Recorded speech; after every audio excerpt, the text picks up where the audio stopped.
Hello, good evening, everyone, and welcome to Metal Gear Rising Revengeance. And this will be not the last recording session because we still have two pieces of DLC afterwards, which have to do with Jack. Not with Jack, but with Sam. Have to do with Sam and a loyal, faithful, robotic wolf friend.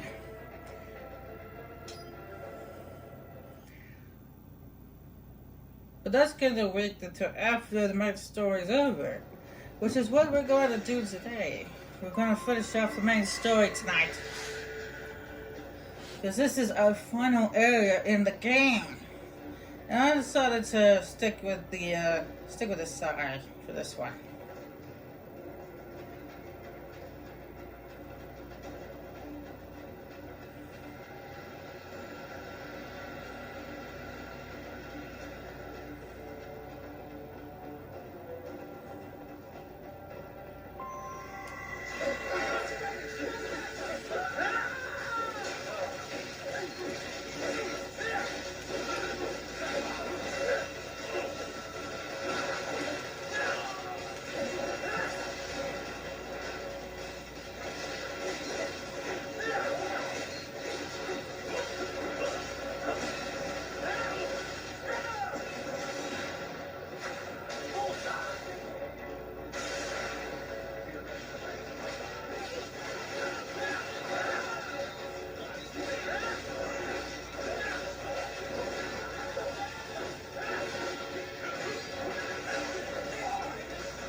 Slice and dice! Oh, well, no. Their exit codes show up as unaffiliated. Wait, Marshall has the security contract for this base. Why would they have their cyborg set to the same illegal exit code as Desperado? It's evidence against them. No, it's their alibi.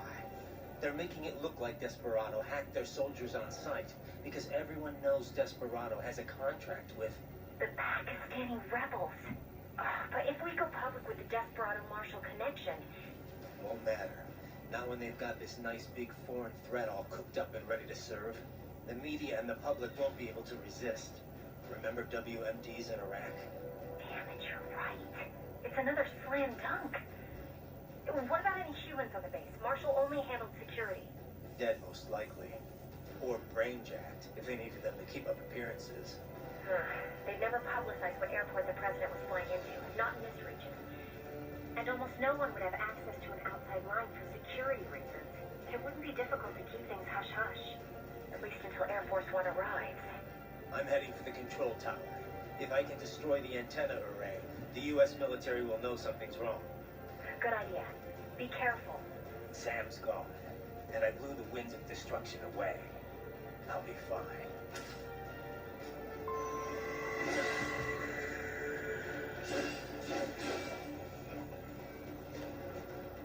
Ryder, there is no time to worry about the soldiers. Get to the control tower.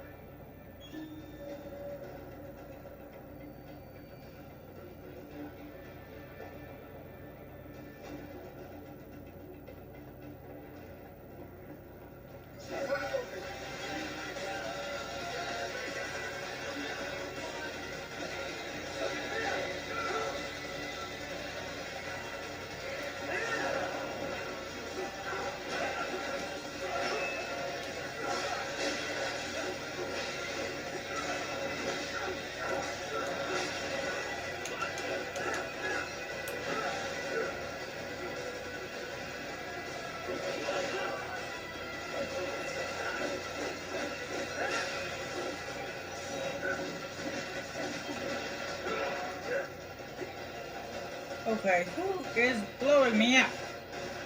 You? We did that to a truck. There's that guy right there. What did you do to that guy?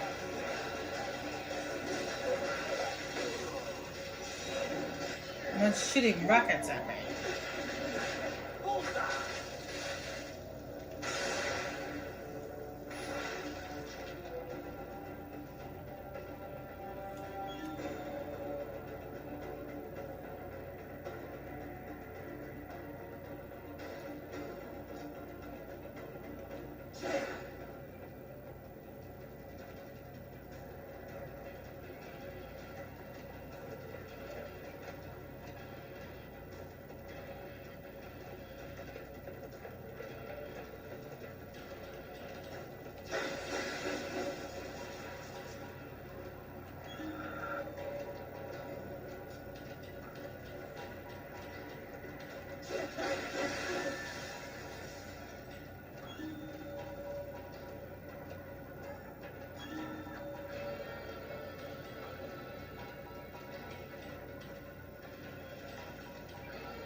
Okay, that was my bad. I went out there too soon.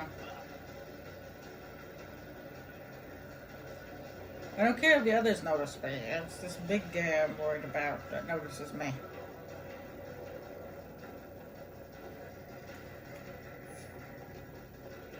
Someone there? I'm gonna take him out.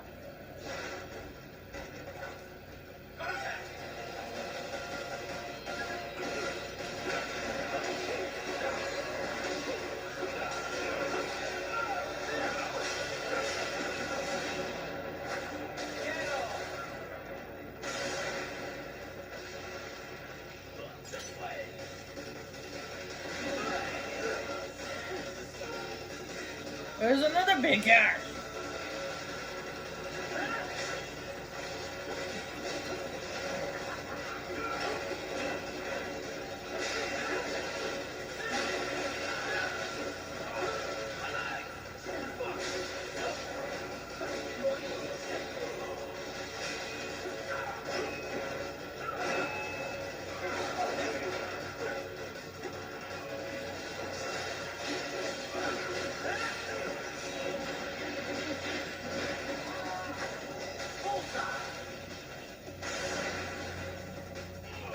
I didn't realize there was two more. I wasn't paying attention. That's what I get for not paying attention.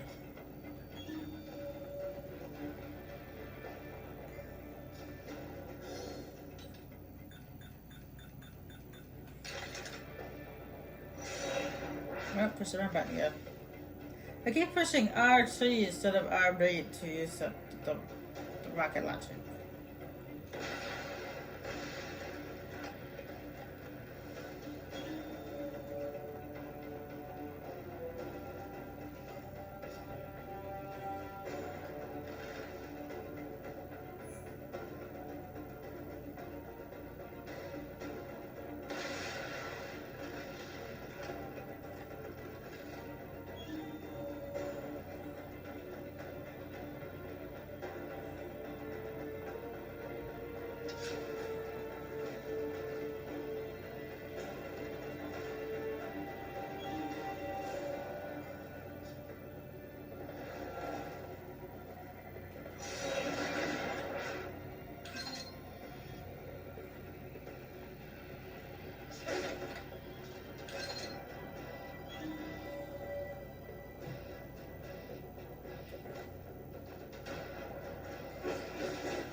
Let's see what a rocket launcher does to these guys.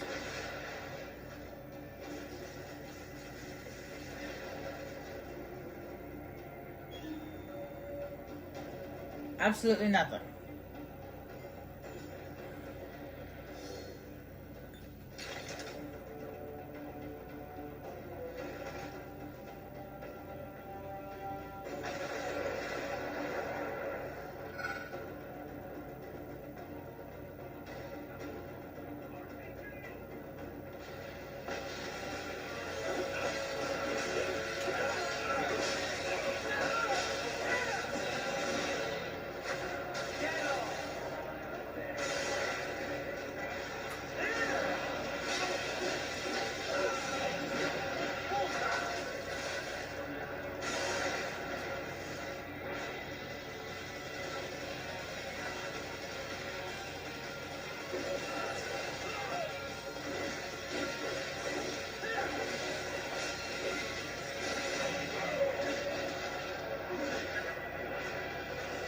More pictures in there, really more.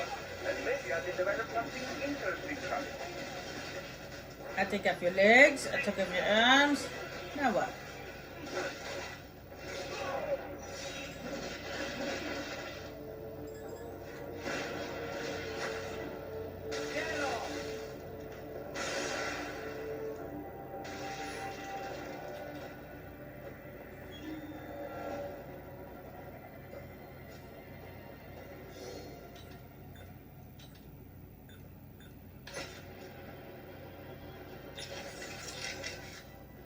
Ryder, what is the status at the base?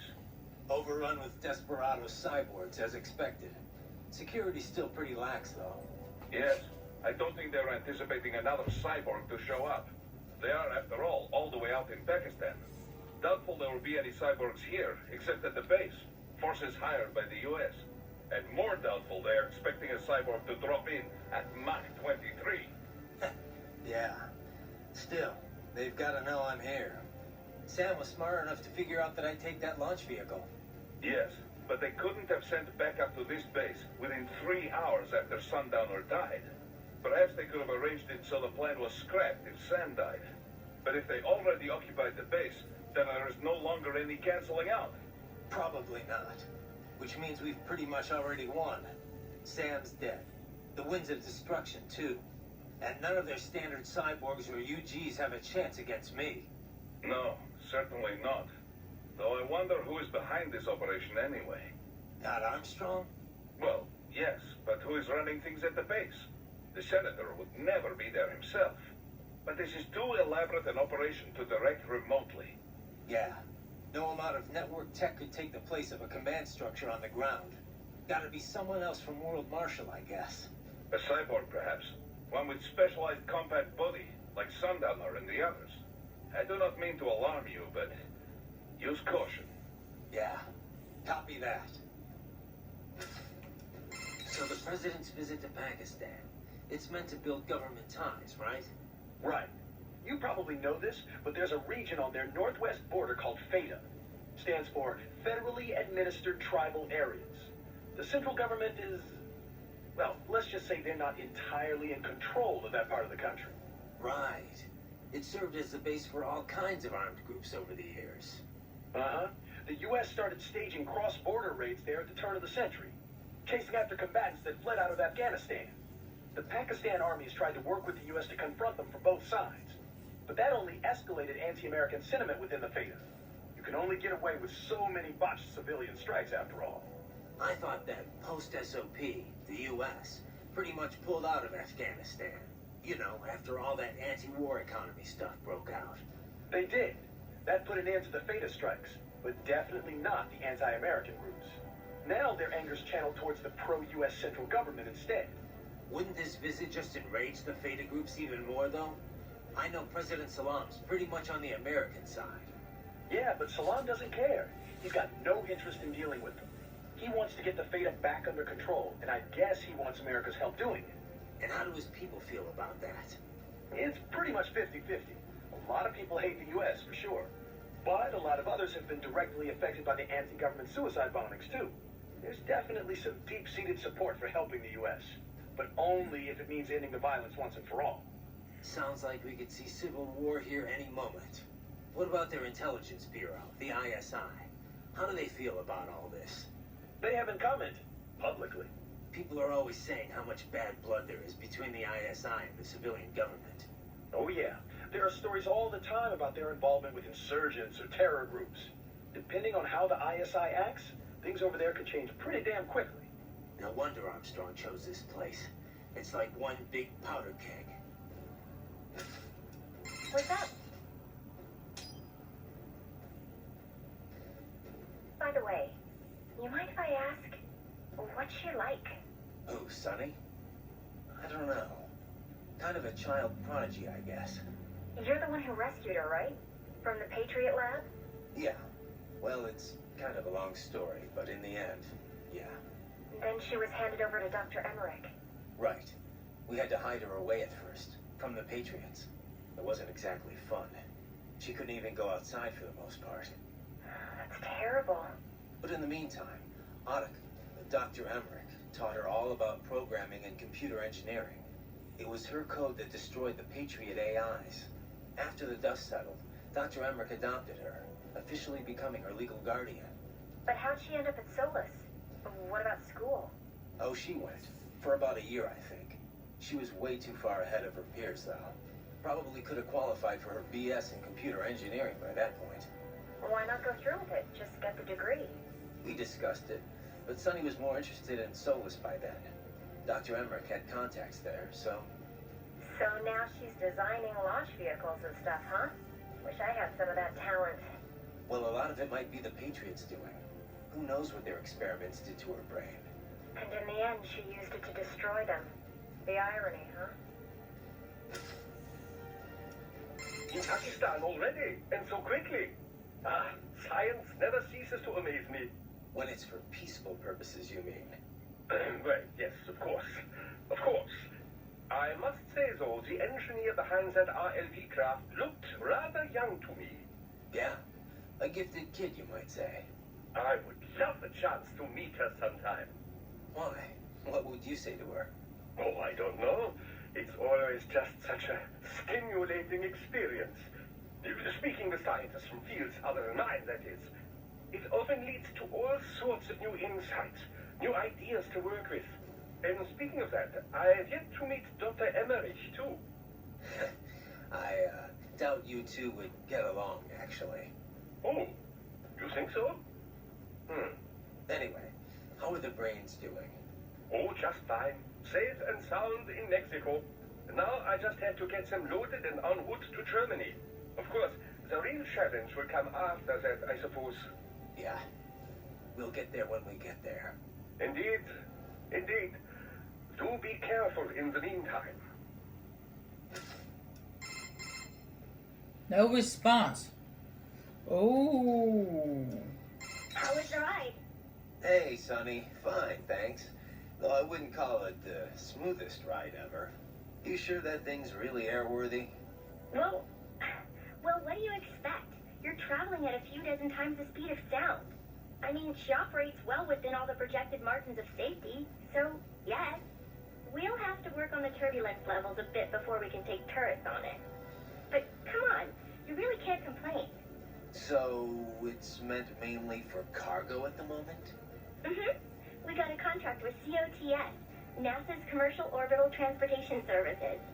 Mostly handling space deliveries, that kind of thing. We also joined the C3PO, the Commercial Crew and Cargo Program Office's Passenger Transport Program. So soon we'll have private spacecraft bringing crew to the International Space Station. Wild times we're living in. Well, the space race has been over for decades now. It's no longer something countries engage in for vanity's sake.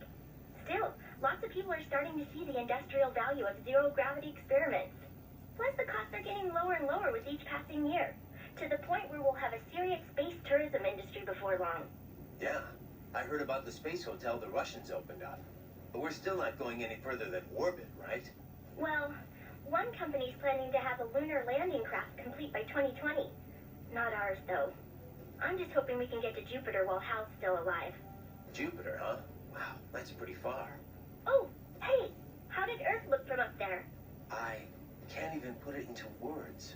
I know I was still under the Karman line, but it looked exactly like every satellite photo of Earth I've ever seen.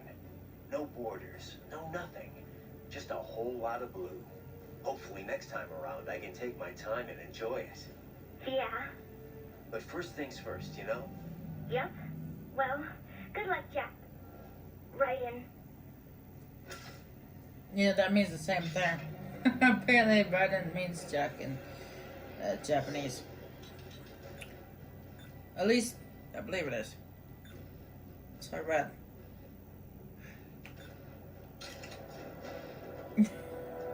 And the fact that we got no response from Wolf, that was not a good sign.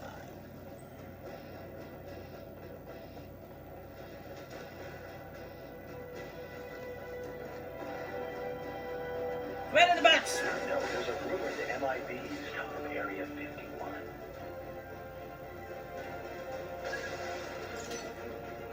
Unfortunately, I've only been able to find two. There's like 5 of them, but I've only found 2.